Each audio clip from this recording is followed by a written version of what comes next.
श्री शिवाय नमस्तुभ्यम। हर हर महादेव। आज की वीडियो में हम पूज्य गुरु जी के द्वारा बताए गए श्राद्ध पक्ष में करने वाले मनोकामना पूर्ति, नौकरी प्राप्ति और शीघ्र विवाह, हर प्रकार की समस्याओं को दूर करने वाले 4 महा उपायों की बात करेंगे।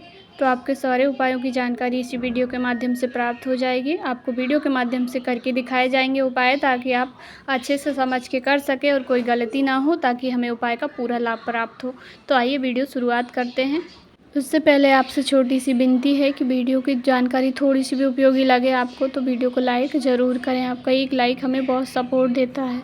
तो पहला जो उपाय है वह सरकारी नौकरी के लिए है, या आप किसी भी नौकरी को करना चाहते हैं, आपकी इच्छा है कि ये नौकरी मेरी लगे, तो उसकी पूर्ति के लिए, नौकरी प्राप्ति के लिए आपको श्राद्ध पक्ष के किसी भी दिन इस उपाय को कर सकते हैं। आप बचे हुए दिनों में श्राद्ध पक्ष 2 अक्टूबर तक चलेगा, तो आप किसी भी दिन इस उपाय को कीजिएगा। उपाय के अंतर्गत आपको एक कटोरी लेनी है, कोई सी भी कटोरी, घर की स्टील की कटोरी ले लीजिए।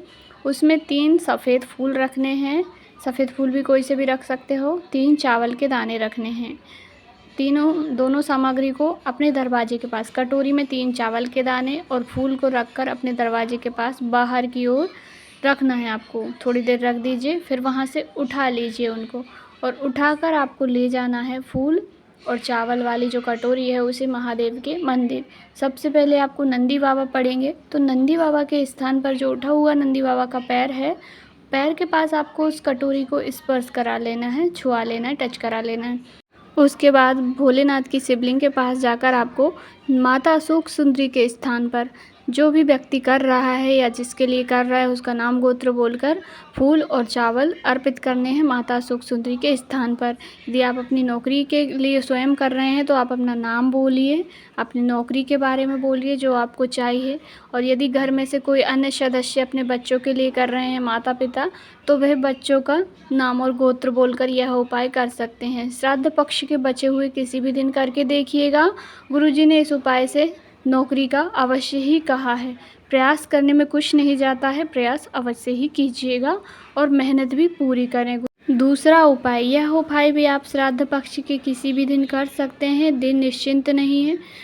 यह उपाय भी हर प्रकार की कामनाओं की पूर्ति करेगा। मंगल विवाह के लिए, धन प्राप्ति के लिए, कर्ज मुक्ति के लिए, पितृदोष को दूर करने के लिए, घर में पितरों का आशीर्वाद प्राप्त करने के लिए और घर में खुशियां लाने के लिए यह उपाय भी आप पितृपक्ष में कर सकते हैं। इस उपाय के अंतर्गत आपको अपने घर में एक कलश जल लेना है। तांबे का कलश भर के एक जल ले लीजिए। जल में आपको, यदि आपके घर में रुद्राक्ष रखा हुआ है, कुबेरेश्वर धाम का हो या अन्य कहीं का भी आपके घर में रुद्राक्ष रखा है, तो कलश में आपको एक रुद्राक्ष डाल देना है, एक चावल का दाना डाल देना है। 10 से 12 बजे के बीच में, दिन में दोपहर में 10 से 12 बजे के बीच में आपको ये कलश में भर के रख देना है। कलश के अंदर उसको फिर रखा रहने दीजिए। शाम को प्रदोष काल में उस कलश के पास एक दीपक प्रज्वलित करना है। दक्षिण दिशा की ओर बत्ती का मुख होना चाहिए। दक्षिण दिशा की ओर बत्ती का मुख करके शाम को प्रदोष काल में दीप प्रज्वलित कर दीजिए। रात भर उस कलश को रखा रहने दीजिए। दूसरे दिन फिर उस कलश के जल को आपको बाबा की शिवलिंग पे अर्पित कर देना है। अर्पित करते समय आपको श्री शिवाय नमस्तुभ्यम बोलना है। चावल का दाना और जल अर्पित कर दीजिए। यदि रुद्राक्ष अर्पित हो जाता है तो रुद्राक्ष को उठाकर ले आइए, या फिर रुद्राक्ष को आप चम्मच से पहले ही अपने घर पे भी निकाल के रख सकते हैं। बस इतना सही यह उपाय है। गुरुजी कहते हैं यह उपाय भी जो भी श्राद्ध पक्ष में, पितृपक्ष में करता है, उसके जीवन के सारे कष्ट तकलीफ़ें दूर होती है, घर में खुशियों का आगमन होता है। परिवार का एक कोई भी सदस्य या स्त्री या पुरुष कोई भी इस उपाय को कर सकता है। तीसरा उपाय, यह उपाय भी विशेष मनोकामना पूर्ति के लिए है। या पितृदोष घर में लग गया है, पितृदोष जीवन में है, तो पितृदोष को समाप्त करने के लिए है, पितरों का आशीर्वाद प्राप्त करने के लिए है। क्योंकि यदि हमारे घर से पितृदोष दूर हो जाता है, यदि जीवन में घर में पितृदोष नहीं होता है, तो घर की उन्नति निश्चिंत है। तो इस उपाय के अंतर्गत आपको थोड़े से चावल के दाने लेने हैं, एक कटोरी लेना है। कटोरी में थोड़े से चावल के दाने रख दीजिए, एक बेलपत्री और एक दूर्वा कटोरी में ही रख देना है। चावल के ऊपर रख के उसे अपने मट के परिंदे, जहाँ पर आप पीने का पानी रखते हैं, जहाँ पितरों का स्थान होता है, पितरों का वास होता है, वहाँ पर रख दीजिए। ऐसी जगह पे थोड़े कोने में रख दीजिएगा ताकि उसे हिलाना डुलाना ना पड़े आपको। क्योंकि यह कटोरी को 3 दिन तक वहीं रखे रहने देना है। जैसे आज आपने कटोरी रखी, एक आज की रात हो गई, फिर कल भी रखे रहने देना है, 2 दिन हो जाएंगे, फिर परसों 3 दिन हो जाएंगे, तो तीसरे दिन आपको उस कटोरी को वहाँ से उठाना है। उठाकर जो चावल हैं उसे आप पक्षियों को डाल दीजिए। पक्षी को डाल सकते हैं या किसी पेड़ के नीचे आप इसको डाल सकते हैं, तो पेड़ के नीचे से पक्षी स्वयं में ग्रहण कर लेंगे। और जो बेलपत्री और दूर्वा है उसे ले जाकर महादेव की शिवलिंग पर अर्पित कर दीजिए। बस इतना छोटा सा उपाय है, 3 दिन में यह उपाय समाप्त होता है। आप पितृपक्ष की बची हुई तिथि में से कभी भी इस उपाय को कर सकते हैं। यह भी पितृपक्ष का विशेष मनोकामना पूर्ति, जीवन की समस्याओं को दूर करने वाला उपाय है। अवश्य ही करके देखिएगा। चौथा उपाय, यह उपाय भी पितृपक्ष में करने का है। सभी उपाय पितृपक्ष के ही हैं, आपको पितृपक्ष में अवश्य ही करना है।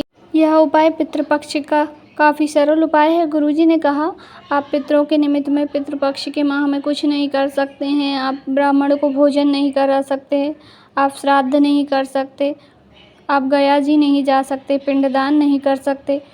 श्राद्ध पक्ष में आप पितरों के निमित्त कुछ भी नहीं कर पा रहे हैं, कुछ विशेष आप कर ही नहीं पा रहे हैं।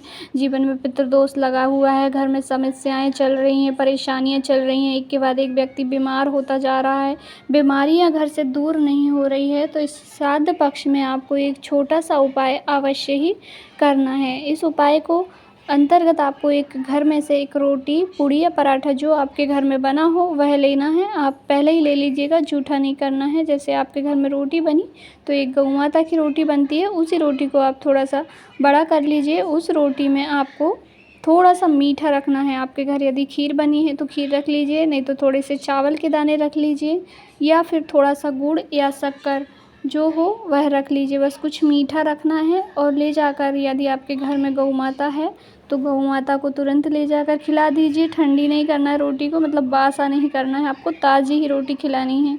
या गौ माता आपके घर में नहीं है तो आपके आसपास में जहाँ पर भी गौ माता हो, गौशाला हो, वहाँ ले जाकर आपको खिला देनी है।